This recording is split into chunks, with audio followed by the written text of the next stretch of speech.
My wife's entire family knew my wife was cheating on me with my rich boss and helped her hide it.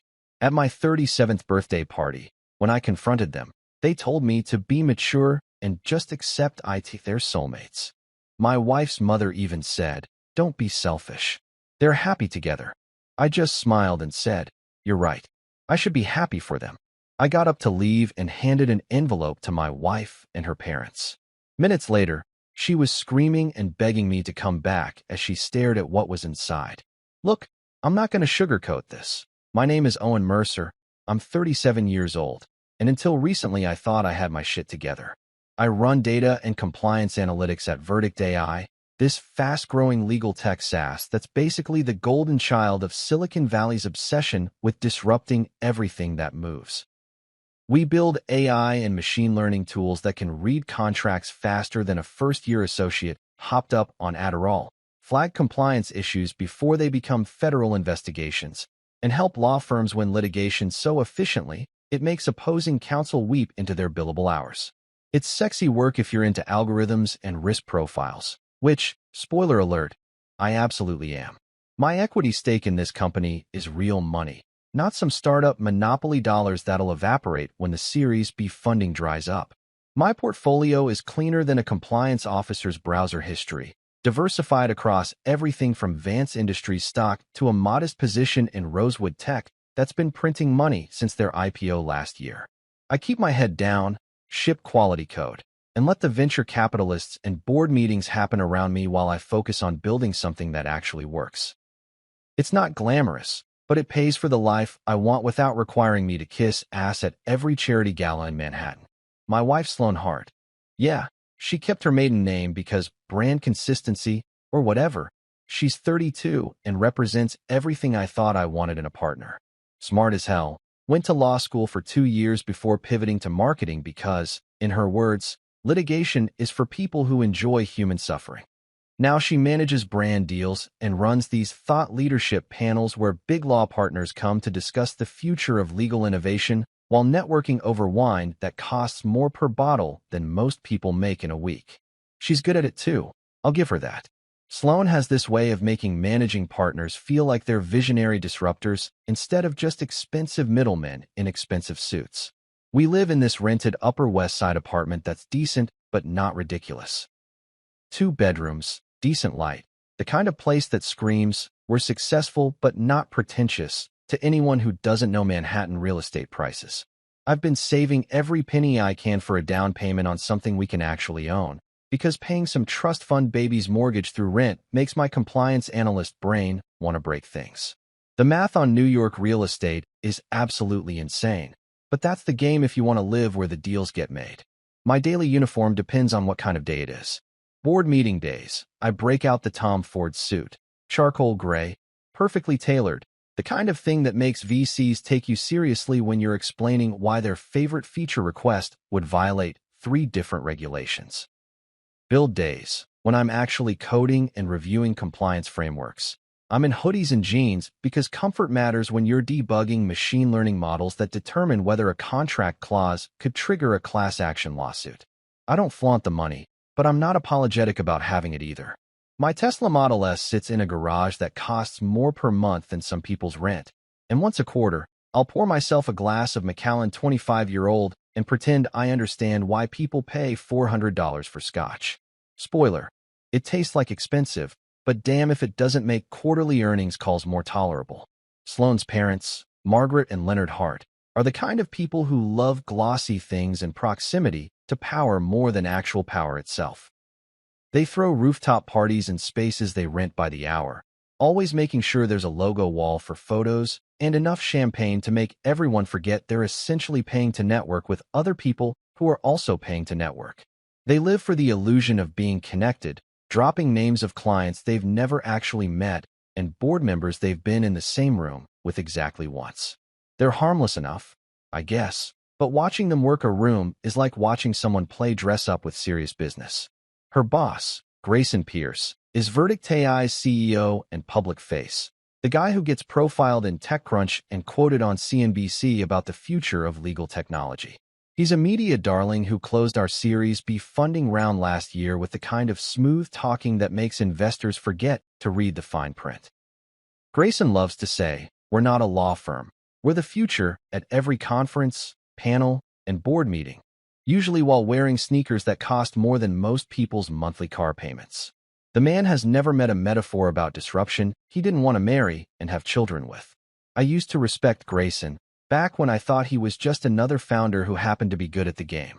He hired me when Verdict AI was still operating out of a WeWork space that smelled like ambition and energy drinks, recognized my track record with compliance analytics, and gave me the equity and autonomy to build something real. The guy seemed to understand that sustainable growth beats hockey stick fantasies every time, and he backed me when I insisted on building proper regulatory safeguards instead of the move fast and break things approach that gets startups featured on the front page of the Wall Street Journal for all the wrong reasons. What I didn't know?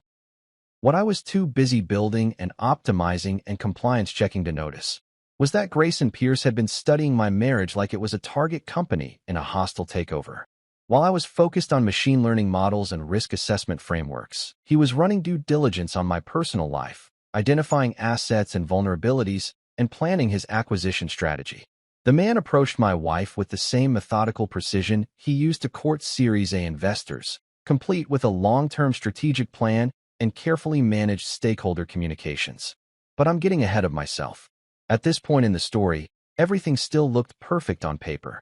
My equity was vesting, our revenue growth was sustainable, and the compliance framework I'd built was solid enough to survive any regulatory scrutiny. Sloan seemed happy, her parents seemed harmless, and Grayson seemed like the kind of CEO who understood that real innovation comes from doing things right, not just doing them fast. Looking back, I can see all the warning signs I missed. The late-night Slack messages that made Sloan laugh in ways my jokes never did. The way she started using corporate buzzwords at dinner, talking about runway and market positioning like she was suddenly fluent in a language I'd never taught her. The way her mother started dropping hints about trading up and maximizing opportunities whenever we had family dinners. I should have known something was wrong when Sloan started treating our relationship like a portfolio that needed rebalancing. But I was too busy being good at my job, too focused on building something that would last, too confident that the contracts we'd signed, both professional and personal, actually meant something. Man, was I wrong about that last part. You know how they say change happens gradually, then suddenly? Well, whoever said that clearly never had their marriage fall apart in real time while they were busy optimizing machine learning algorithms for contract analysis. Because from where I'm sitting now, the tempo change in my relationship with Sloan wasn't gradual at all. It was like watching a hostile takeover unfold in slow motion, complete with strategic communications and carefully managed stakeholder expectations. It starts with Sloan's client dinners, multiplying like rabbits in a venture capital portfolio. Suddenly, she's got 3 meetings a week with law firm partners, all requiring face-to-face interaction at restaurants that charge $50 for appetizers and call it farm-to-table innovation. Before, maybe she'd have one of these dinners a month, usually with some managing partner's wife who wanted to discuss Verdict AI's latest feature set over overpriced wine. Now it's Tuesday at the Modern, Thursday at 11 Madison Park, Saturday at some pop-up that requires a 3-month reservation and a willingness to pretend that molecular gastronomy is worth the GDP of a small country. It's all about relationship building, she explains when I ask why she needs to discuss marketing strategy over a $400 tasting menu. These partners are used to a certain level of sophistication. You can't just send them a PowerPoint and expect them to sign a contract. Fair enough, I think. The legal industry runs on relationships and prestige signaling. If eating overpriced food with people who bill $2,000 an hour helps close deals, then it's just another cost of customer acquisition. But then she starts quoting Grayson at home like he's some kind of business scripture that requires daily study and interpretation. Every conversation somehow circles back to whatever brilliant insight our CEO shared at the latest board meeting, usually involving buzzwords like runway, Series B narrative, acquisition offers, and private equity circling. It's like living with someone who's been possessed by the ghost of a McKinsey consultant. Grayson says we need to think bigger about market positioning. She tells me over breakfast, scrolling through Slack messages like she's reading the morning news. He thinks we're undervaluing our data assets in potential acquisition discussions. I nod and sip my coffee, wondering when my wife became an expert on enterprise software valuations. 2 months ago, she thought Series B funding was something that happened to vitamin supplements. The midnight texts start around the same time. Sloane's phone buzzes at 11:30, 12:15, 1 in the morning, and she laughs, actually laughs out loud, before typing back these long responses that take 10 minutes to compose. When I ask who's texting her past midnight, she waves it off as work stuff and urgent client questions that apparently require immediate emoji responses and can't wait until business hours. She starts flipping her phone face down whenever I enter the room, which is such a classic cheating move that I'm almost insulted by the lack of creativity. It's like she read some article called How to Have an Affair, a Beginner's Guide, and decided to follow every piece of advice to the letter. The woman who used to leave her phone unlocked on the kitchen counter while she showered suddenly treats it like it contains state secrets and nuclear launch codes. Meanwhile, I'm shipping new machine learning models that crush every benchmark we've set. Our latest contract analysis algorithm can identify potential compliance violations with 97.3% accuracy, which sounds boring until you realize it could save law firms millions in regulatory fines and class action settlements. We're processing contracts for 3 of the top 10 law firms in Manhattan, and our client retention rate is higher than most SaaS companies dream about. I should be celebrating, but instead I'm watching my wife treat our home like a boarding house where she happens to sleep between client meetings. The big victory comes when we land a partnership with Morrison & Associates, one of those white shoe law firms that charge more per hour than most people make in a month.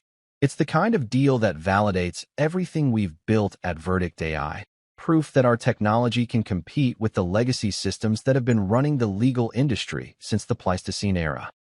We decide to celebrate with a launch event at this venue in Soho that normally charges $48,000 for a single evening, but agrees to $31,000 after I negotiate like I'm buying a used car instead of renting a party space.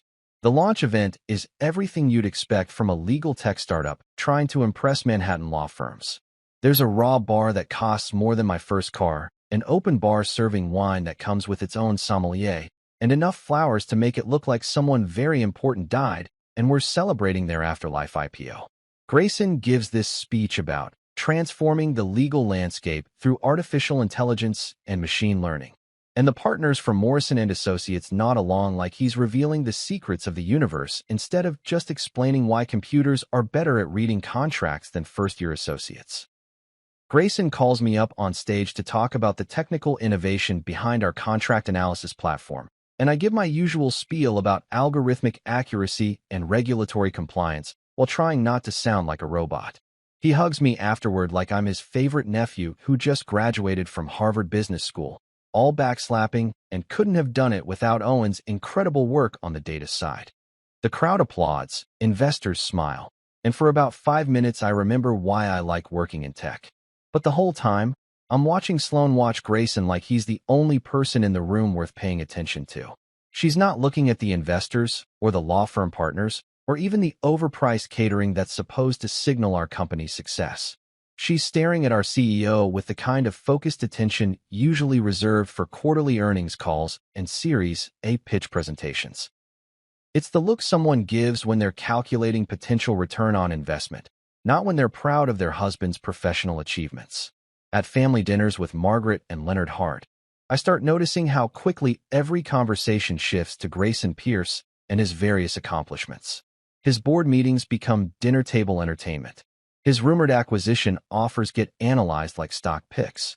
His CFO Priyanka Shah gets discussed like she's Margaret's personal friend instead of someone she's met exactly once at a company holiday party. The Harts dissect Grayson's strategic vision with the enthusiasm most people reserve for discussing their favorite Netflix series, complete with speculation about plot twists and character development. He's so forward-thinking, Margaret says, cutting her salmon with surgical precision. Most CEOs in the legal tech space are just trying to replicate existing processes. Grayson understands that true innovation requires completely reimagining how law firms operate. Leonard nods sagely, like he's been analyzing the legal technology market for decades instead of running a boutique accounting firm that still uses spreadsheets from 2015. I start to feel like an employee at my own dinner table, someone who gets invited to family meetings but isn't really part of the strategic planning process. They discuss Grayson's leadership style, his board relationships, his media appearances, his rumored net worth post-acquisition. But when I try to contribute insights about our actual product development or client feedback, the conversation somehow drifts back to whatever brilliant thing our CEO said at the latest industry conference. Looking back, I should have recognized the pattern earlier. But I was too busy building, too focused on the technical challenges of training algorithms to identify contractual risk factors, too confident that professional success and personal relationships operated according to different rules. I thought marriage was like good code.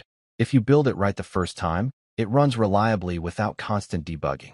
Turns out I was wrong about that too.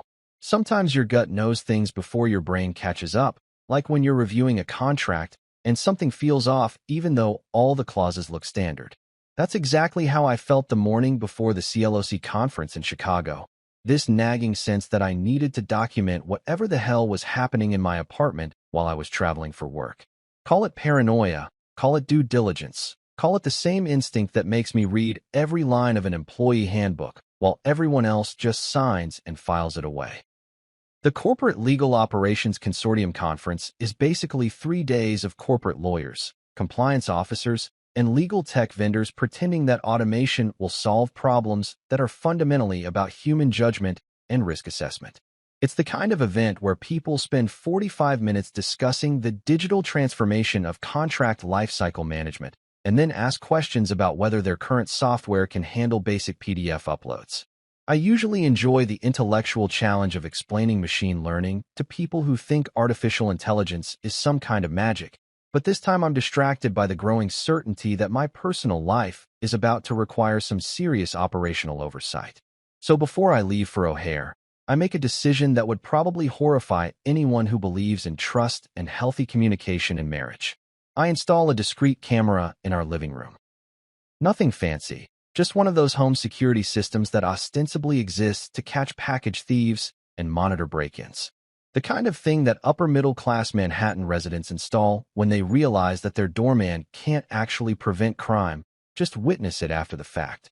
I also activate the house's built-in microphone array, which came standard with our smart home setup, but usually just listens for commands like play music and turn off lights. I tell myself I'm being paranoid while I sync everything to my phone and test the remote access features. Maybe Sloan really is working late on legitimate marketing campaigns. Maybe those midnight texts are actually urgent client questions from law firm partners who don't understand time zones. Maybe Margaret's comments about trading up refer to upgrading our apartment, not upgrading husbands. Maybe Grayson's sudden interest in family dinners and weekend events is just CEO networking, not strategic relationship development. But compliance analytics has taught me that hope is not a risk management strategy, and assumptions without verification are how companies end up explaining themselves to federal investigators and the U.S. Attorney's Office. So I document everything, create secure backups, and head to Chicago with the kind of systematic thoroughness that makes me excellent at my job and apparently terrible at trusting my wife. The CLOC conference is exactly as mind-numbing as expected. Day 1 features panels about leveraging AI for contract intelligence, where speakers use buzzwords like transformative insights and scalable solutions without explaining what any of those terms actually mean in practice. I sit through presentations about legal project management software that costs more than most people's annual salaries and delivers results that could be achieved with a decent spreadsheet and some basic organizational skills. Between sessions, I network with compliance officers from Fortune 500 companies who complain about budget constraints while discussing their plans to spend 6 figures on platforms that automate tasks their paralegals could handle in half the time. During lunch on day 2, I'm sitting in the hotel restaurant trying to follow a conversation about regulatory technology trends when my phone buzzes with a motion alert from the home security system. My stomach drops like I'm watching our stock price during a market correction, but I maintain professional composure while opening the app under the table. The timestamp reads 12:47 p.m. Central, which means it's 1:47 p.m. in New York. Middle of a Tuesday afternoon, when Sloan should theoretically be at the Verdict AI office working on whatever marketing campaigns justify her increasing number of client dinners. Instead, I watch her walk into our living room laughing at something someone said off camera. She's wearing the black dress she usually saves for important meetings, the one that costs more than my monthly Tesla payment and makes her look like she stepped off the cover of a legal industry magazine. Her hair is done in that way that requires a professional blowout, and she's carrying 2 glasses of wine even though it's barely afternoon, and she claimed to be too busy for lunch when I texted her from Chicago. Then Grayson Pierce follows her into the frame, and my world shifts like watching a hostile takeover announcement tank a stock price in real time. He's not wearing his usual startup CEO uniform of jeans and a blazer. Instead, he's in one of those expensive casual shirts that probably costs more than most people spend on groceries, the kind of thing venture capitalists wear when they want to signal wealth without looking like traditional corporate executives. He takes one of the wine glasses, says something that makes Sloan laugh again, and then they kiss like it's a decision they made weeks ago instead of a moment of spontaneous passion. I'm watching my marriage end through a smartphone screen in a hotel restaurant full of corporate lawyers, and the most surreal part is that I'm not even surprised. It's like watching a quarterly earnings report confirm projections you hoped were wrong, but suspected were accurate. Disappointing, but not shocking. Financially devastating, but mathematically predictable. I excuse myself from lunch and find a quiet corner to process what I just witnessed. The audio quality isn't perfect, but it's clear enough to capture the important parts of their conversation. Grayson mentions something about after the Series C closes and when we go public, while Sloan responds with questions about timelines and market positioning that she definitely didn't learn from marketing textbooks. They talk about board meetings and shareholder expectations with the casual familiarity of people who've discussed these topics before, probably multiple times, in contexts that had nothing to do with Verdict AI's business strategy. Later that evening, after a panel about emerging trends in legal technology that somehow managed to avoid discussing any actual trends, I review more footage from the apartment. Margaret Hart appears around 6 p.m., apparently for one of her regular coaching sessions that I never knew existed. The audio captures her walking Sloan through what she calls narrative development and stakeholder management, using corporate buzzwords to discuss what sounds suspiciously like relationship transition planning. You have to think about this strategically, Margaret says, settling into the chair I usually occupy while working from home. Owen's a good person, but he's not the growth opportunity here. Grayson represents a completely different trajectory. Board connections, acquisition potential, the kind of network that opens doors you didn't even know existed. She pauses to sip wine that I apparently paid for. This isn't about being cruel. It's about recognizing maturity and making adult decisions about your future. I listen to my mother-in-law discussing my marriage like it's an underperforming asset in a portfolio that needs rebalancing, and I realize that I've been approaching this situation all wrong. I've been thinking about trust and betrayal and emotional consequences, when I should have been thinking about contracts and compliance violations and fiduciary responsibility. Because while I'm sitting in a Chicago hotel room feeling personally betrayed, what I'm actually witnessing is a textbook case of corporate governance failure that could expose Verdict AI to serious regulatory scrutiny and shareholder liability. I open our employee handbook on my laptop and start reading sections I never bothered to review carefully before. Conflict of interest policies, supervisor-subordinate relationship guidelines, HR reporting requirements, securities blackout periods during acquisition discussions. Every company lawyer knows that CEOs sleeping with direct reports, even through dotted line reporting structures, represent massive liability exposure. It's not just messy from a human resources perspective. It's board-level risk that could trigger SEC investigations, shareholder derivative suits, and the kind of media coverage that makes acquisition offers disappear faster than free food at a startup launch party. By the time I close my laptop, I'm not just a betrayed husband anymore. I'm a compliance officer who just identified a material risk to shareholder value, and I know exactly what needs to happen next. You know what's funny about working in compliance? You spend all day identifying risks and building systems to prevent catastrophic failures, but somehow you never think to apply that same methodical approach to your personal life until everything's already gone to shit. Well, consider this my crash course in applying enterprise risk management to domestic relations, because I'm about to treat my marriage like a failing subsidiary that needs immediate restructuring. First stop, legal counsel. I need someone who understands both securities litigation and family law, which turns out to be a surprisingly rare combination in Manhattan's legal ecosystem. Most lawyers specialize in either corporate governance or divorce proceedings, not the intersection of CEO misconduct and marital asset protection. After calling around and getting referred by 3 different attorneys, I find Amira Solano, a partner at Chun & Associates who apparently eats NDAs for breakfast and has a track record of handling high-net-worth divorces involving corporate executives.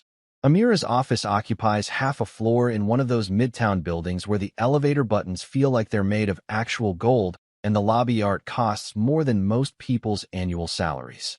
She's the kind of lawyer who charges $1,200 an hour and earns every penny by treating legal problems like military campaigns that require strategic planning, tactical execution, and overwhelming force applied at exactly the right moment.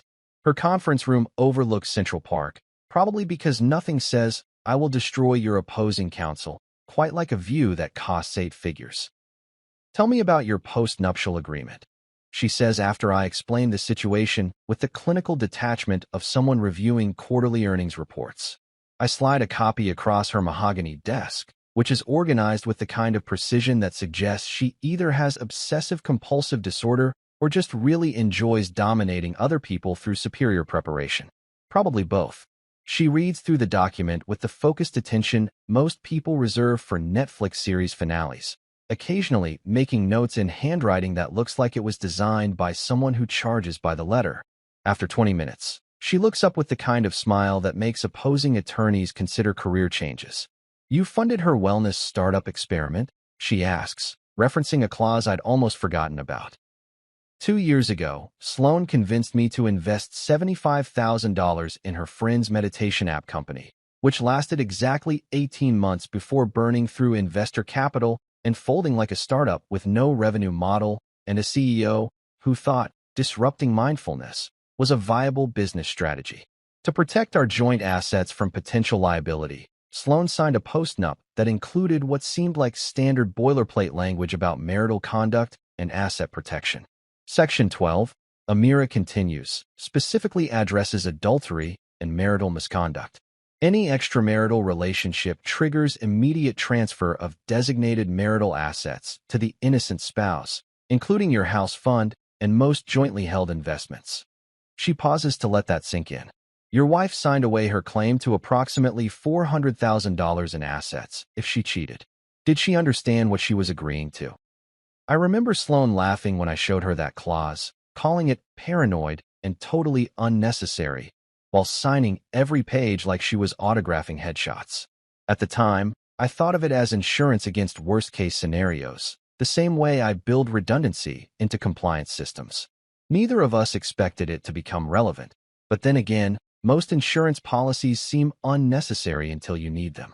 With Amira handling the legal strategy, I turn my attention to financial restructuring. I start moving paychecks to a new bank account that only I control, establishing a trust for future property purchases, and systematically removing Sloan and her parents from every financial account they've been riding for the past 3 years. The family phone plan that Leonard Hart loves to brag about paying? Gone. The American Express account that covers Margaret's business lunches? Terminated. The car insurance that includes their BMW because it was more efficient to bundle everything together? They can call Geico like everyone else. I catalog every piece of evidence with the same systematic approach I use for compliance audits. Slack message timestamps, expense report inconsistencies, company credit card charges that don't align with legitimate business activities, and that 2-hour marketing workshop at a private jet lounge that apparently required discussing brand strategy at 30,000 feet. Every receipt, every email, every calendar entry gets organized into a database that would make securities investigators weep with joy. My college friend Mateo Ruiz, who now works in business development at Morgan Stanley, introduces me to Howard Lin, a partner at Horizon Peak Ventures who specializes in legal tech investments. Howard agrees to a coffee meeting in his firm's conference room, which features floor-to-ceiling windows and furniture that probably costs more than most people's cars. I explain the situation in general terms: CEO misconduct, potential governance violations, shareholder risk exposure, without mentioning that I'm personally involved in this particular corporate drama. If a CEO commits compliance breaches, especially involving subordinate relationships, the board has fiduciary duty to act. Howard confirms while sipping coffee that probably costs more per cup than most people spend on lunch. Particularly pre-acquisition, when due diligence processes scrutinize every aspect of management conduct and corporate governance. Private equity firms and strategic acquirers don't want to inherit liability from executive misconduct. It's exactly the kind of thing that kills deals and triggers shareholder derivative suits. He introduces me to Sarah Chun at Stonebridge Capital, a private equity shop that specializes in growth stage acquisitions in the legal tech sector. Sarah listens to my hypothetical scenario with the focused attention venture capitalists reserve for Series A pitch presentations, occasionally asking questions about market positioning and competitive dynamics that have nothing to do with my actual problem, but everything to do with how private equity firms think about risk and return. Governance issues are deal killers, she confirms over lunch at a restaurant where the appetizers cost more than most people spend on groceries. We've walked away from acquisitions because management teams couldn't demonstrate clean compliance records. Board dysfunction, executive misconduct, regulatory exposure. Any of those factors can torpedo months of due diligence work and hundreds of thousands in legal fees. Meanwhile, I hire Raphael Klein, a private investigator who comes recommended by Amira and specializes in corporate investigations involving executive misconduct. Rafa operates out of an office that looks like it was decorated by someone who learned about detective work from watching too many movies, but his track record includes exposing fraudulent investor statements, uncovering offshore accounts, and documenting unreported income for clients ranging from compliance officers to federal investigators. Hotel surveillance footage is easier than people think, Rafa explains during our initial meeting, reviewing a checklist that covers everything from company travel records to expense account analysis. Most business hotels keep security recordings for 90 days, and corporate credit card statements provide exact timestamps for cross-referencing. If your CEO is using company resources for personal activities, we'll document every minute of it. Within a week, Rafa delivers a preliminary report that reads like a compliance violation case study. Grayson Pierce used Verdict AI's corporate travel account to book hotel rooms during periods when he had no legitimate business meetings scheduled. Company credit cards paid for meals, transportation, and client entertainment that coincided perfectly with Sloan's supposed marketing workshops and thought leadership panels.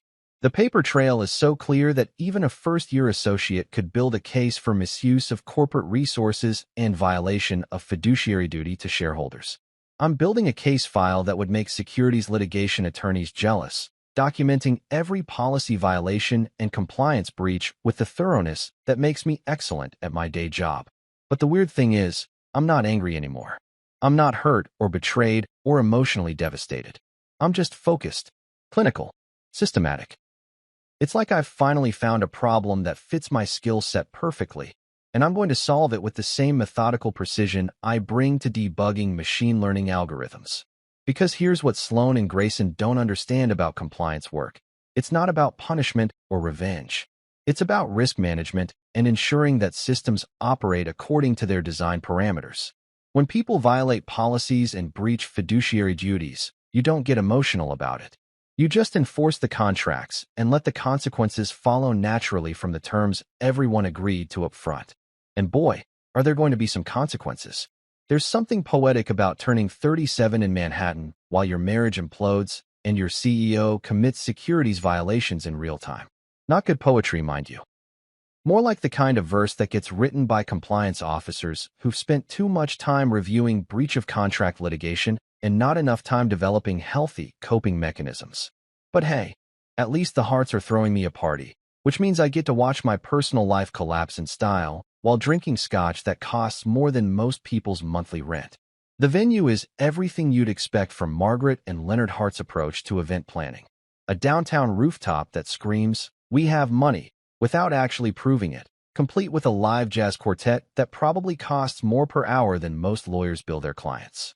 There's a logo wall featuring some charity foundation they're allegedly supporting, though I suspect their actual contribution amounts to whatever tax write-off they needed to justify this kind of extravagant spending. The whole setup looks like a cross between a corporate product launch and a scene from Downton Abbey. If Downton Abbey had been set in modern Manhattan and everyone dressed like they were auditioning for roles in a venture capital firm's promotional video. The guest list reads like a networking event for people who want to be around money without necessarily having earned it themselves. Colleagues from Verdict AI, a few partners from law firms that Sloan works with, Margaret's book club friends who spend more on wine than most people spend on transportation, and Leonard's accounting clients who've somehow convinced themselves that knowing someone who works in legal tech makes them sophisticated investors. Everyone's drinking Macallan 25-year-old like it's beer, which would be impressive if it weren't coming out of my liquidity reserves and being consumed by people who think single malt scotch is a personality trait. Sloan looks amazing, of course, wearing a designer dress that probably cost more than my Tesla's monthly payment, and smiling with the kind of practiced charm that makes people forget she's essentially been conducting market research on her own marriage for the past 6 months. She works the room like a seasoned venture capitalist at a Series A pitch event, moving from conversation to conversation with the fluid grace of someone who's learned to treat social interactions as strategic networking opportunities rather than actual human connections. Grayson Pierce arrives fashionably late, which is perfect timing for someone who's been treating my personal life like a hostile takeover opportunity. He's wearing one of those expensive casual outfits that signals wealth without looking like traditional corporate attire, probably something that costs more than most people make in a week, but looks like he just threw it on without thinking. The guy knows how to make an entrance. I'll give him that. Within 5 minutes, he's surrounded by guests who want to hear about Verdict AI's latest funding round, our rumored acquisition discussions, and his thoughts on the future of legal technology innovation. I watch him hold court like he's giving an investor presentation, discussing market positioning and competitive advantages while drinking my scotch and celebrating my birthday. The irony isn't lost on me. Here's a guy who's been violating corporate governance policies and committing securities violations, being treated like some kind of business visionary by people who think knowing a startup CEO makes them sophisticated investors. Meanwhile, I'm standing in the corner with evidence that could trigger SEC investigations and shareholder derivative suits, pretending to enjoy a party that's essentially celebrating my own professional and personal destruction. The jazz quartet plays something that's probably supposed to be sophisticated background music for networking conversations, but it sounds like funeral music to me. Maybe that's appropriate, considering I'm basically attending the wake for my marriage and watching my wife audition for her next relationship, while our current one still technically exists on paper. The whole scene feels surreal, like I'm watching a corporate restructuring announcement disguise itself as a birthday celebration. Margaret Hart approaches me around 9:30, wearing the kind of smile that venture capitalists use when they're about to explain why your equity stake needs to be diluted for the good of the company. She's holding a glass of wine that probably costs more than most people spend on groceries, looking like she's about to deliver a presentation about strategic realignment and stakeholder optimization. "Oh, and, honey, we need to talk," she says, which is corporate speak for, "We're about to fire you, but we want it to seem like a mutual decision." She guides me toward a quieter corner of the rooftop, away from the jazz music and networking conversations, like she's leading me into a conference room for difficult performance review discussions. And that's when I decide it's time to end this charade. I've spent weeks documenting policy violations, gathering evidence, and building a case file that would make securities litigation attorneys weep with joy. I've got signed post-nuptial agreements, breach of contract documentation, and enough corporate governance violations to trigger federal investigations. I've restructured my assets, retained legal counsel, and prepared for every possible contingency except one. Pretending to enjoy my own birthday party while everyone celebrates my professional and personal destruction. So I walk back toward the center of the party, where Sloan is laughing at something Grayson said while holding a glass of wine I paid for and wearing jewelry that came out of our joint assets. The conversations quiet down as I approach. Maybe they sense that something's about to change, or maybe they're just being polite to the birthday boy who's been suspiciously quiet all evening. "Hey everyone, I say, raising my glass of Macallan in what looks like a toast, but feels more like a shareholder meeting announcement. I want to thank you all for coming to celebrate my 37th birthday. It means a lot to have so many friends and family here tonight. I pause to look around the room, making eye contact with the key stakeholders in this particular corporate drama. I also want to address something that's been on my mind lately. I continue, with the same calm tone I use when explaining compliance violations to board members who don't want to hear about regulatory risk exposure. Sloan, I know about you and Grayson. The jazz quartet keeps playing, but everything else stops. Conversations halt mid-sentence. Wine glasses freeze halfway to lips. Margaret Hart's smile disappears like a stock price during a market correction. For about 5 seconds, the only sound is saxophone music and the distant hum of Manhattan traffic 30 floors below. Then Margaret recovers with the kind of smooth transition that corporate communications teams use when responding to media inquiries about executive misconduct. Owen, honey, you need to be mature about this, she says, like she's explaining market dynamics to a first-year analyst. Sloan and Grayson are soulmates. They have a connection that transcends ordinary relationships. You should be happy for them. Leonard Hart nods sagely, adding his own contribution to this family intervention disguised as birthday party damage control. Don't be selfish, Owen. They're genuinely happy together. Sometimes you have to put other people's needs ahead of your own feelings. He delivers this advice while drinking scotch that I paid for and attending a party that's being funded through assets I accumulated. I listen to my in-laws explain why I should be grateful for the opportunity to watch my marriage dissolve in real time. And I realize that they've been planning this conversation for weeks. This isn't spontaneous relationship counseling. It's a carefully orchestrated stakeholder communication designed to manage my response to information they assumed I'd eventually discover. They're treating my emotional reaction like a corporate crisis that needs careful messaging and strategic spin control. You're absolutely right, I say, setting down my glass and reaching into my jacket pocket. I should be happy for them.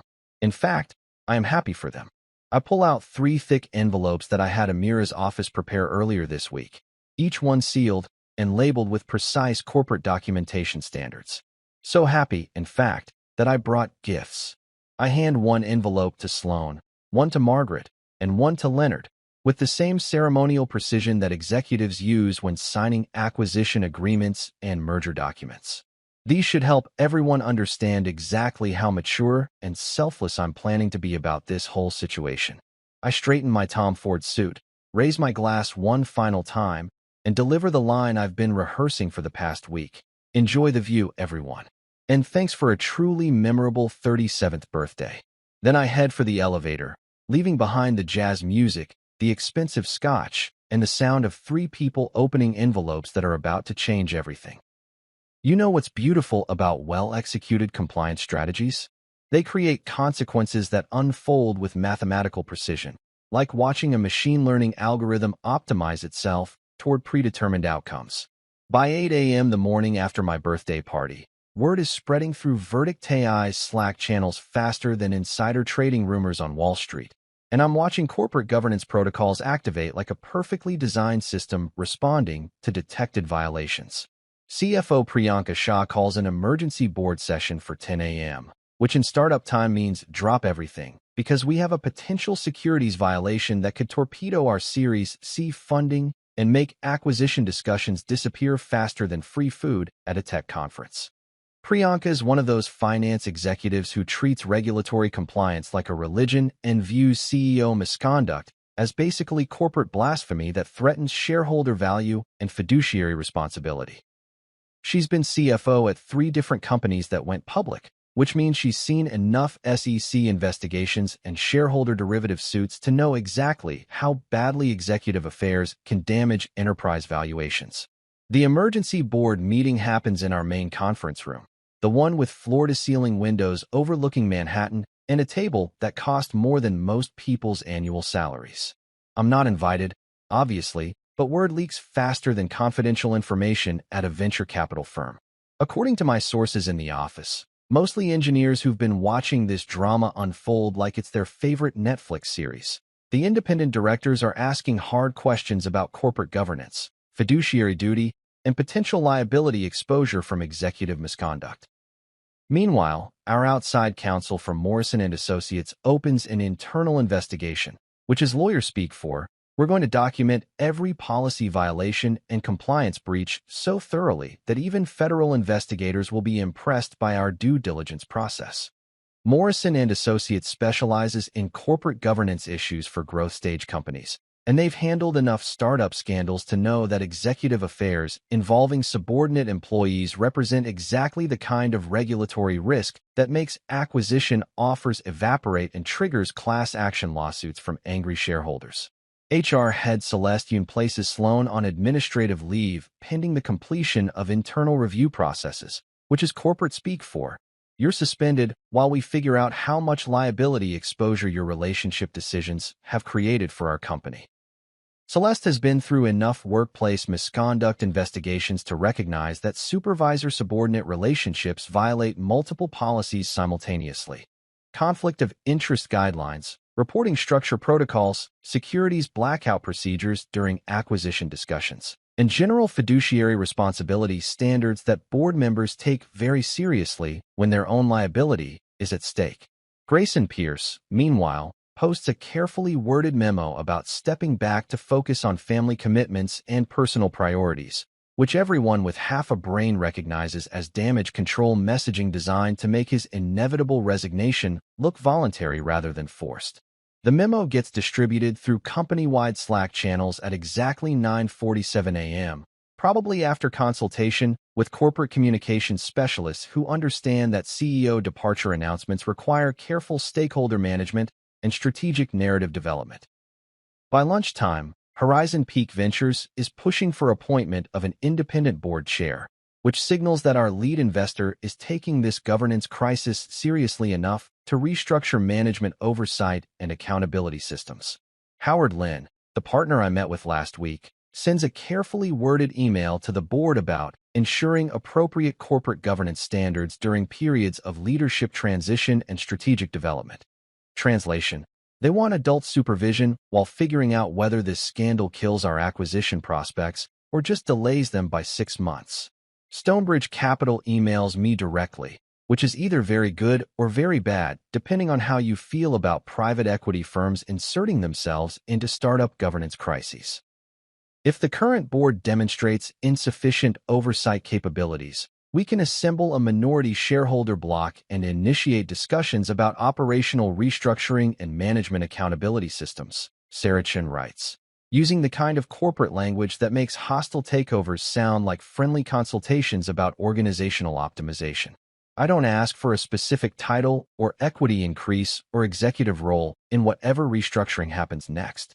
Instead, I ask for exactly what any compliance officer should want: a clean company with transparent governance, accountable leadership, and regulatory standards that can survive SEC scrutiny and due diligence processes without triggering federal investigations or shareholder derivative suits. It's not about personal advancement. It's about ensuring that Verdict AI operates according to the policies and procedures that everyone agreed to follow when they signed their employment agreements and stock option contracts. Rafa sends me a secure drive containing enough documentation to make securities litigation attorneys weep with joy. Timestamp synchronized photos from hotel surveillance systems, private jet flight manifests that cross-reference with company credit card statements, calendar entries that someone labeled brand synergy offsite, like they were conducting legitimate business development instead of violating corporate policies, and expense reports that demonstrate systematic misuse of corporate resources for personal relationship activities. Amira compiles everything into a timeline that reads like a litigation exhibit designed for courtroom presentation.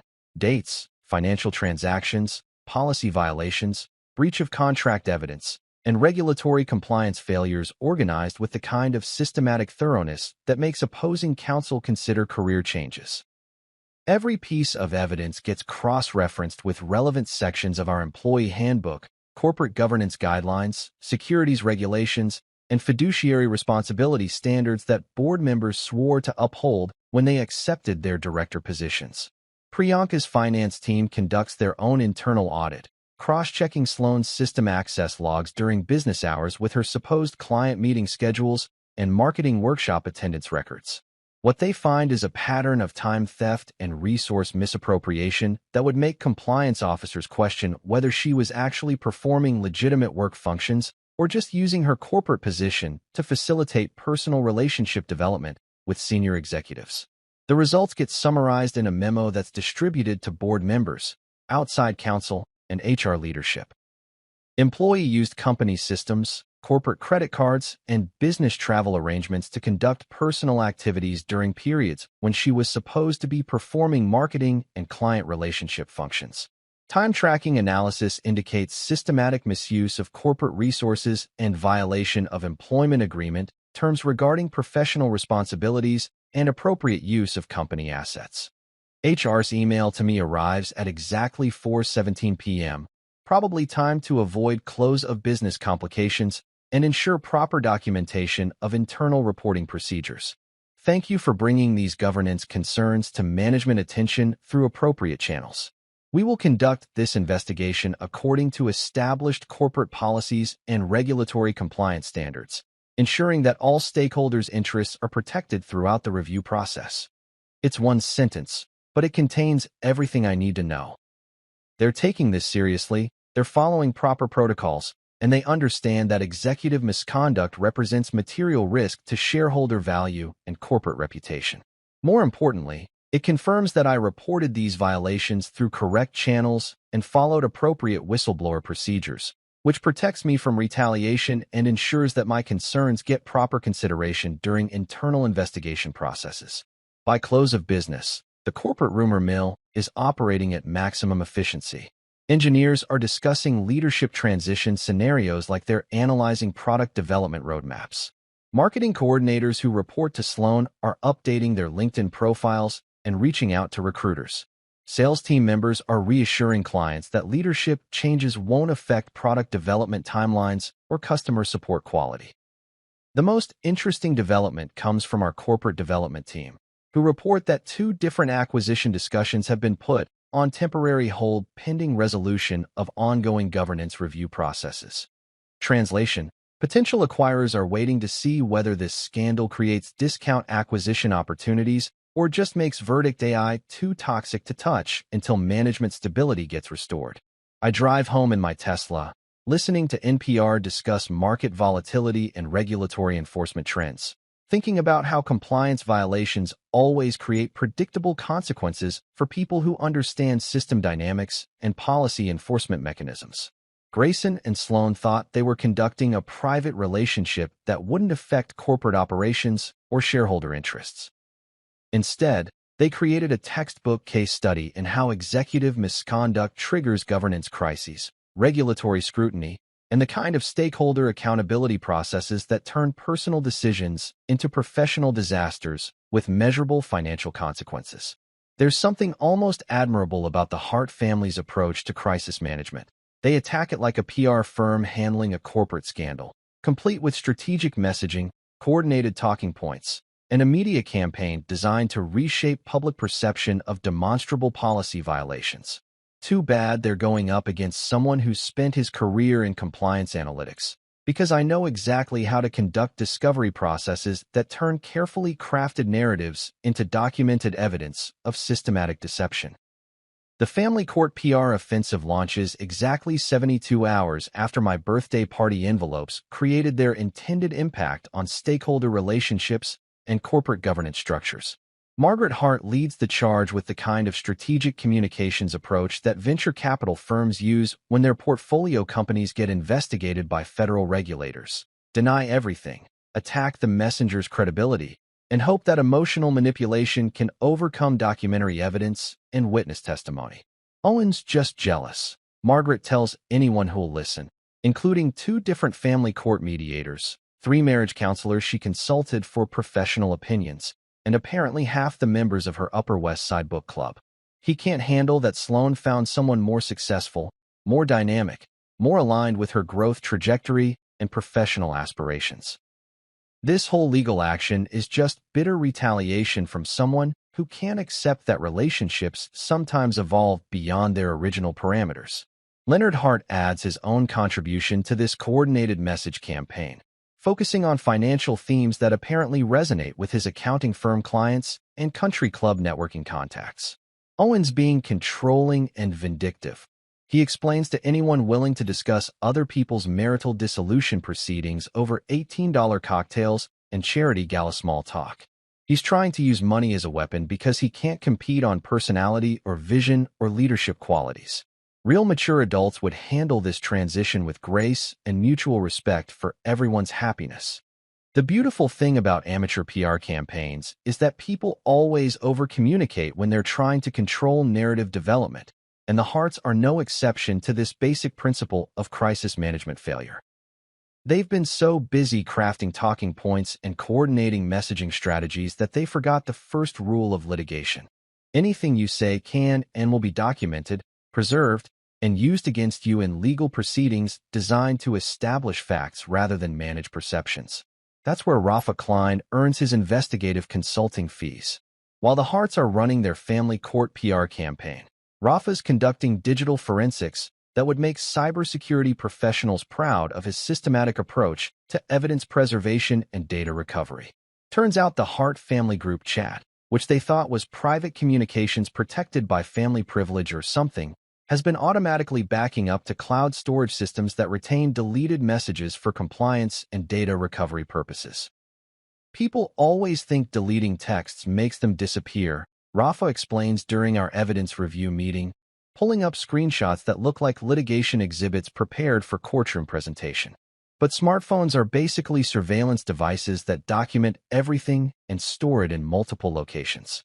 Family group chats are particularly valuable because people communicate honestly when they think nobody's watching. The recovered chat logs read like internal strategy documents from a corporate communications team managing executive misconduct scandals. Margaret Hart has been coaching Sloan through what she calls narrative development and stakeholder management, using business buzzwords to discuss relationship transition planning like it's a merger and acquisition process requiring careful due diligence and strategic stakeholder communications. Remember, this isn't about being cruel to Owen. Margaret writes in a message timestamped exactly 3 days before my birthday party. It's about recognizing maturity differences and making adult decisions about your future trajectory. Grayson represents growth opportunities that Owen simply can't match. Board connections, acquisition potential, the kind of professional network that opens doors you didn't even know existed. She continues with advice that sounds like investment consulting rather than marriage counseling. You have to think strategically about this transition. Owen's a good person with solid technical skills, but he's not the growth opportunity here. This is about positioning yourself for long-term success rather than getting stuck in a relationship that limits your potential for professional advancement and lifestyle optimization. The group chat also reveals that Margaret consulted with a junior associate at her friend's law firm about potential common law partnership angles that might give Sloan legal claims to Grayson's assets if she transitioned households before completing formal divorce proceedings, which is basically asking an attorney to help plan adultery timing for maximum financial benefit, though I'm sure they called it something more sophisticated during their legal consultation. Leonard Hart's contributions to the family strategy sessions focus on financial projections and lifestyle upgrade calculations that read like investment analysis rather than relationship advice. Grayson's equity stake in Verdict AI is worth at least 10 times Owen's current portfolio, he writes, apparently having done detailed research into our CEO's stock options and potential acquisition valuations. Plus, his board connections and venture capital relationships represent ongoing earning potential that could set Sloan up for life. This is about recognizing opportunity when it presents itself. He also mentions telling his brother-in-law about my inevitable understanding because successful CEOs make women happy in ways that technical employees simply can't match, which suggests that multiple family members have been discussing my marriage dissolution like it's a foregone conclusion requiring stakeholder buy-in rather than something that might involve my actual preferences about relationship continuation. The most damaging evidence comes from their coordination of the birthday party confrontation, which they apparently planned like a corporate communications team managing crisis response and damage control messaging. Margaret coached Sloan through the exact "be mature" talking points she used. Leonard rehearsed his lines about putting other people's happiness ahead of personal feelings, And they even discussed optimal timing for the conversation to minimize my ability to cause what they called unnecessary drama during their carefully orchestrated intervention.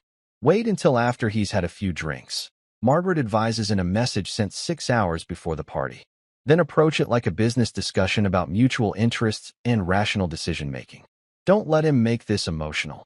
Frame it as adults having mature conversations about relationship evolution and strategic life planning.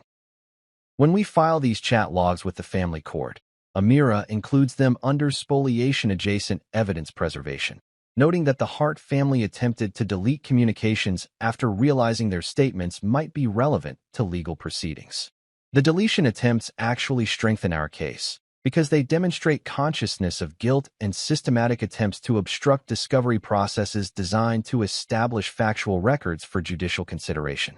I send a short note to Margaret and Leonard through Amira's office, maintaining professional communication standards while establishing clear boundaries about future contact protocols. Please direct all future communications through legal counsel. Also, your mortgage payment is now 14 days overdue, and Riverside Servicing LLC has been instructed to initiate standard collection procedures per your loan agreement terms. Meanwhile, at Verdict AI, the board governance crisis continues developing according to predictable corporate patterns. The board splits initially, with 2 directors supporting Grayson's position and 3 others demanding his immediate resignation to protect shareholder interests and avoid regulatory scrutiny. Then Horizon Peak Ventures and 2 angel investors align with CFO Priyanka Shah's recommendation for leadership transition, citing fiduciary responsibility concerns and potential liability exposure from continued executive misconduct. Grayson gets placed on unpaid administrative leave while the board conducts a formal review of corporate governance violations and policy breach incidents. The Series C investment banker throws up his hands and temporarily suspends fundraising discussions until leadership stability gets restored and governance issues get resolved. A competitor starts making acquisition inquiries about potential acqui-hire opportunities if Verdict AI's valuation drops far enough to become attractive at distressed pricing levels. I don't celebrate these developments because compliance violations and corporate governance failures aren't victories. They're just natural consequences of policy breaches and fiduciary responsibility failures that create measurable damage to stakeholder interests and enterprise value. But I do sleep better knowing that systems designed to enforce accountability and maintain professional standards are working exactly as intended when executives violate their obligations to shareholders, employees, and regulatory compliance requirements.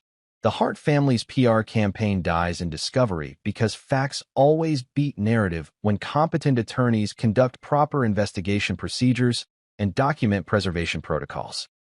Their carefully coordinated messaging strategy becomes evidence of conspiracy to obstruct justice and systematic attempts to manipulate judicial proceedings through coordinated deception and strategic communication campaigns.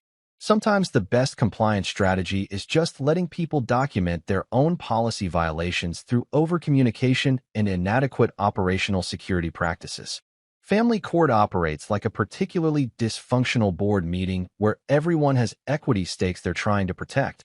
The discovery process resembles due diligence from hell, and the final settlement negotiations feel like acquisition talks conducted by attorneys who charge more per hour than most people make in a month. The good news is that I've spent enough time in actual board meetings and M&A discussions to recognize when the other side's negotiating position has structural weaknesses that make favorable outcomes inevitable. Sloan's legal counsel, some white shoe family law partner who probably learned negotiation strategy from representing hedge fund managers in their 3rd divorces, tries the insufficient evidence approach that works better in criminal court than family proceedings involving adultery clauses and breach of contract documentation. My client maintains that Mr. Mercer has failed to provide conclusive proof of extramarital conduct. He argues during our first mediation session, apparently hoping that technical legal standards will overcome hotel surveillance footage and timestamped corporate credit card statements. Amira Solano responds with the kind of systematic evidence presentation that makes opposing counsel reconsider their career choices. She slides color photographs across the mahogany conference table like she's dealing cards in a high-stakes poker game. Hotel lobby security footage showing Sloan and Grayson entering elevators together during supposed client meetings, corporate travel itineraries that cross-reference with personal calendar appointments, and expense reports documenting company resources used for relationship activities that violate both employment agreements and fiduciary responsibility standards.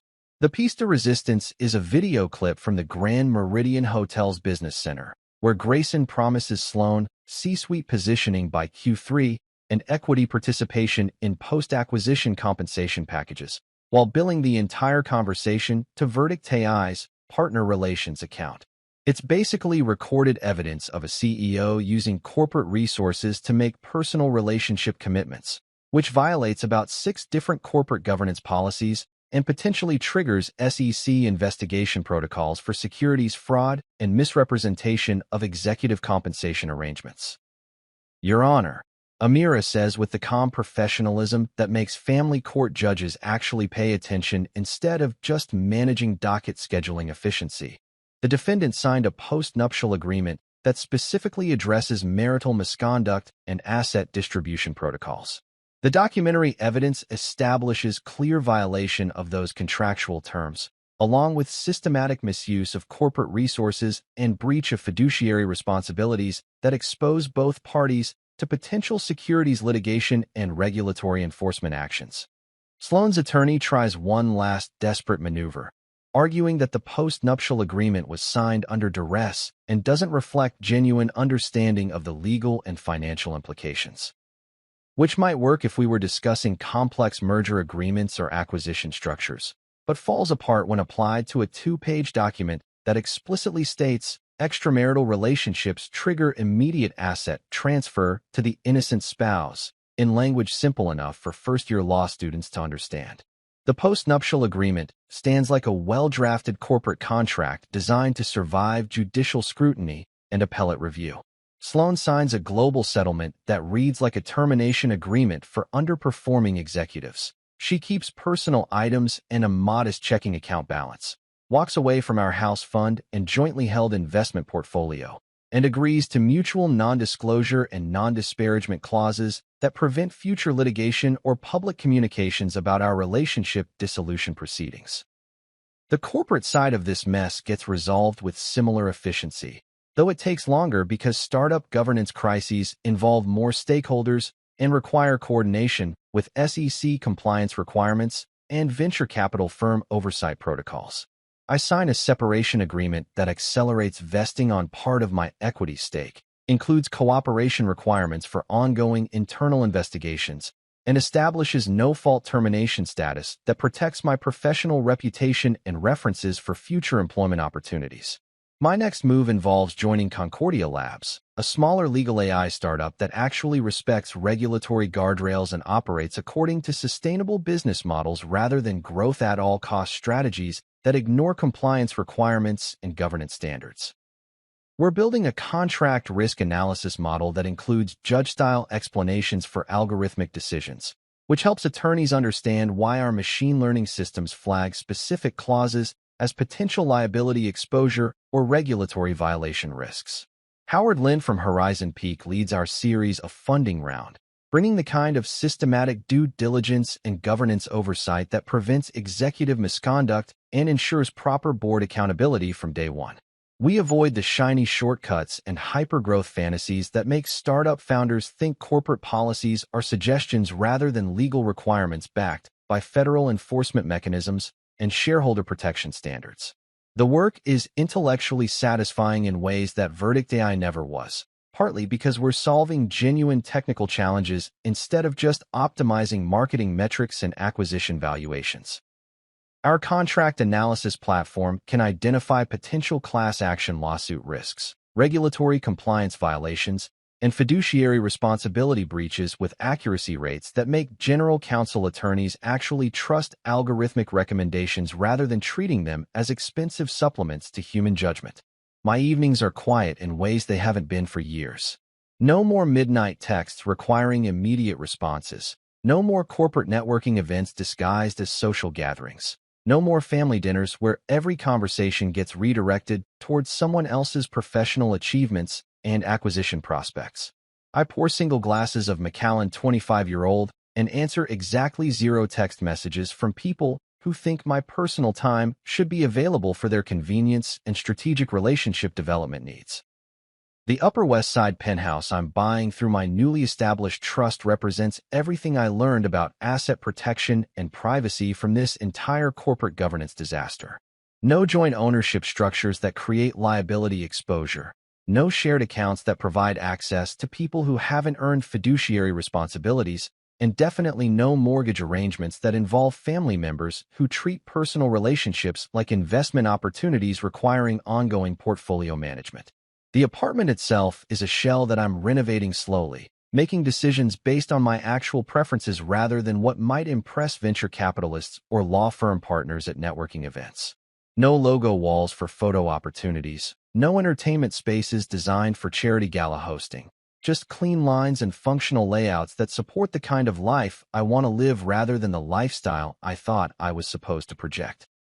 Meanwhile, Verdict AI's corporate restructuring continues according to predictable patterns for startups dealing with executive misconduct and governance failures. The board brings in a steady interim CEO who focuses on operational excellence and regulatory compliance rather than media appearances and acquisition speculation. Stonebridge Capital rolls up 2 smaller legal tech companies in a tidy consolidation play and takes a board seat that ensures proper oversight and accountability standards going forward. The most satisfying development comes 6 months later, when 3 different AM Law 50 firms sign multi-year contracts with Concordia Labs for our contract risk analysis platform. We're generating actual revenue from customers who pay for technology solutions that solve real business problems, rather than burning through investor capital while pursuing acquisition strategies and market share optimization that ignore fundamental unit economics and sustainability requirements. I've learned that walking away from toxic situations isn't giving up. It's the cleanest form of hostile takeover you can execute on your own life. Instead of trying to fix broken systems and reform people who don't want accountability, you just build better systems with stakeholders who understand that contracts mean something and governance isn't optional when other people's money and trust are involved. The most important lesson from this entire experience is recognizing the difference between power and punishment. Punishment is emotional and backward-looking, focused on making people suffer consequences for past decisions they can't change. Power is strategic and forward-looking, focused on building systems and relationships that operate according to principles you can live with long-term. I chose power, and it turns out that's exactly what I needed all along. You know what's fascinating about people who've spent years living beyond their means on someone else's balance sheet? They genuinely believe that financial support constitutes a natural law rather than a contractual arrangement that can be terminated when the underlying relationship dissolves. The Hart family's reaction to their sudden cash flow interruption plays out like a case study in behavioral economics, complete with the 5 stages of grief applied to the discovery that subsidies don't last forever. Margaret Hart moves through denial, anger, bargaining, depression, and acceptance in exactly the order that psychology textbooks predict, though her timeline is accelerated by the monthly mortgage payment that's now coming due at market rates instead of the below-prime financing I'd been quietly covering for the past 18 months. Leonard follows a similar trajectory, except his grief process includes detailed spreadsheet analysis of their household budget and the shocking revelation that their lifestyle required external funding sources they never properly accounted for in their financial planning. The phone calls start exactly 72 hours after Riverside Servicing LLC sends their first payment reminder notice, which is corporate speak for your mortgage company has been sold to a debt collection outfit that doesn't care about your family relationships or emotional circumstances. Margaret calls first, using the kind of wounded tone that trust fund beneficiaries employ when their quarterly distributions get interrupted by estate planning complications. "Owen, honey, I think there's been some kind of mistake with our mortgage payment," she says, apparently believing that loan servicing transfers happen accidentally rather than through deliberate financial restructuring designed to eliminate personal liability exposure. The payment amount has increased substantially, and they're saying something about rate adjustments and new terms that don't match our original agreement. I explain, with the patient tone I use when teaching machine learning concepts to law firm partners who think artificial intelligence is magic, that I purchased their mortgage note from the original lender and transferred servicing to a third-party company that specializes in market-rate lending without family relationship complications. The new payment reflects current interest rates for borrowers with your credit profile and debt-to-income ratios. I tell her, using language that any accounting firm owner should understand without additional explanation. She pivots to emotional manipulation with the kind of strategic messaging that corporate communications teams use when they're trying to avoid SEC investigation publicity. "You're breaking up our family," she says, apparently forgetting that I'm not the one who coached my spouse through adultery planning and strategic relationship transition management. "We raised Sloan to be a good person, and now you're punishing us for her happiness and personal growth opportunities." Leonard takes a different approach, starting with threats that escalate quickly to outright begging when he realizes that legal action against mortgage note holders requires actual violations of lending regulations rather than hurt feelings about family dynamics. "You can't just change the terms of our mortgage because you're upset about Sloan's career decisions," he argues during a conference call that I record with proper notification per New York State recording consent requirements. When I explain that mortgage note transfers are standard financial instruments protected by federal banking regulations and state commercial law, he shifts to pleading that sounds like startup founders trying to negotiate with venture capitalists after missing revenue projections for 3 consecutive quarters. "We can work something out," he offers, apparently believing that mortgage payments are negotiable based on family relationship status rather than contractual obligations backed by real property collateral. I send both of them to Riverside Servicing like any other borrowers who need payment plan discussions or refinancing options, because treating family members differently from other commercial relationships is exactly the kind of boundary violation that creates the problems I just spent 8 months resolving through legal proceedings and corporate governance enforcement. Meanwhile, Verdict AI's HR department finishes their internal investigation with the kind of thorough documentation that makes employment law attorneys proud of proper procedure compliance and regulatory protocol adherence. Sloan gets terminated for cause based on systematic time theft, misuse of corporate resources, and violation of conflict of interest policies that every employee acknowledges during onboarding and annual compliance training sessions. Grayson Pierce resigns to pursue new opportunities in legal technology innovation, which is startup speak for the board forced him out before he could trigger SEC investigations or shareholder derivative suits that would make acquisition discussions impossible. His resignation letter includes standard non-admission clauses and mutual release language, but everyone in the industry understands that CEOs don't voluntarily leave growth stage companies during Series C fundraising unless their continued employment creates liability exposure that outweighs their operational value.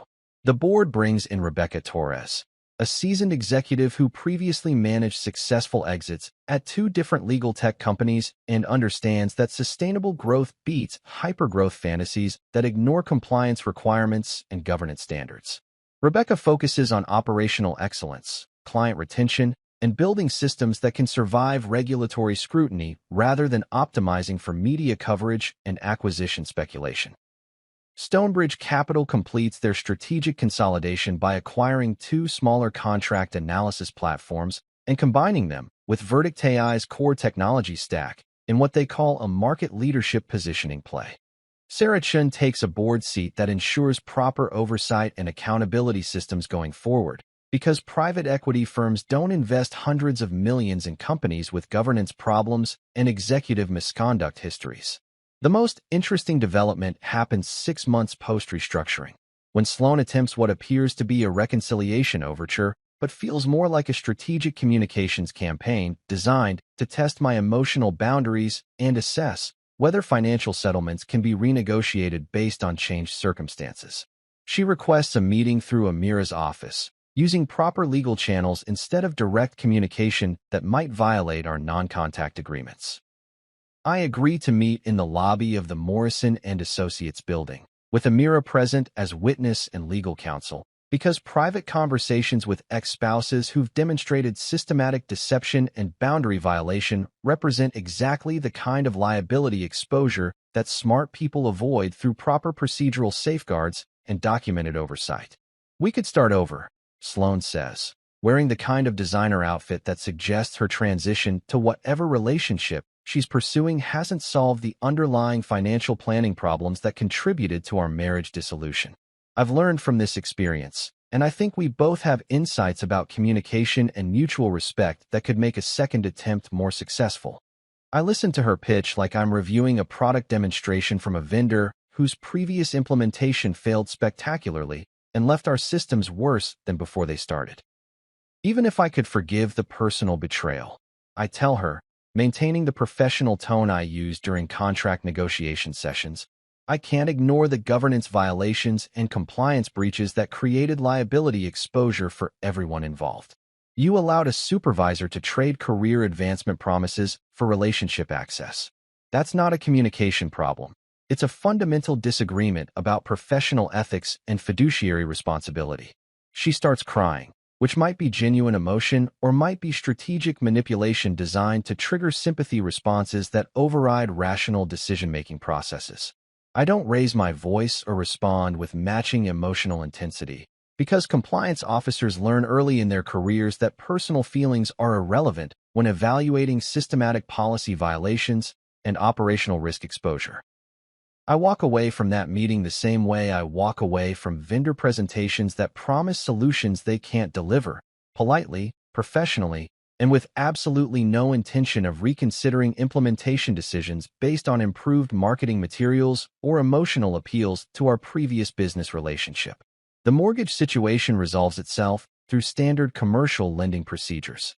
Leonard and Margaret make timely payments at market rates, which I accept through Riverside Servicing without commentary or personal involvement in their financial planning discussions. There's an important distinction between exercising legal rights and weaponizing them for emotional satisfaction. I choose enforcement over punishment, accountability over revenge. Power means building systems that operate according to principles you can live with. Punishment means using those systems to cause unnecessary suffering beyond what's required for boundary enforcement and risk management.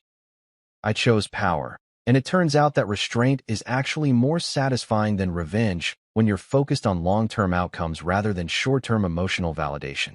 A year later, my life is smaller and sharper, like a well-optimized algorithm that's been stripped of unnecessary complexity and redundant processes. Concordia Labs closes a clean Series B with Howard Lin and two other VCs who understand that sustainable growth beats hockey stick fantasies every time. We stay independent instead of chasing acquisition offers from companies that want our technology but not our principles.